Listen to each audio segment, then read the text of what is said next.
Hello, I'm now here with Jürgen. He's a sales manager for our infrared sources. Jürgen, in our last interview you told me about the application where we can measure refrigerants with our infrared source. Can you tell me more about this application? Yes, it's all about the losses we have with refrigerants, and one of the reasons could be that we have a leakage in a pipe somewhere. Beside the financial aspects, we have also the risk of harming humans depending on the gas. And also, what is very important, the harmful potential because of this greenhouse gas. We need to protect our environment. And what are the gases we are talking about here? This is not so easy to answer because the regulations are changing and therefore also the gases are changing. CFCs, for example, were used a lot in the past and have been banned with the Montreal Protocol in 1987. Also, their substitutes were based on fluorine compounds, so they turned out to be problematic as well, and have been included in the protocol in 2016. In the regulations, however, gases with a global warming potential of over 1,000 are to be reduced if they cannot be replaced. This is driving the trend towards HFO and natural refrigerants such as CO2 and ammonia.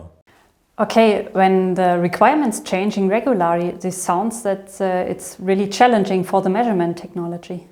Yes, this is right, because the monitoring cycles will be much shorter than today, and also the requirement to have a broader range of gases to be measured is getting more important now.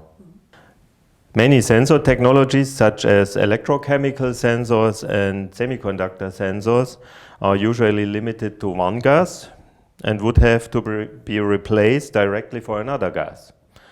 Besides the detection limits, the lifetime which is expected is not really long. They are not flexible to use and the total cost of ownership is therefore very high. But let me guess, optical spectroscopy can offer a good solution for this problem, right? Yes, this is correct. With the NDIR technology, we have here a lot of advantages. By using a broadband source, such as the Axetris Infrared Source, you can detect several gases simultaneously, with a multi-channel detector, for instance.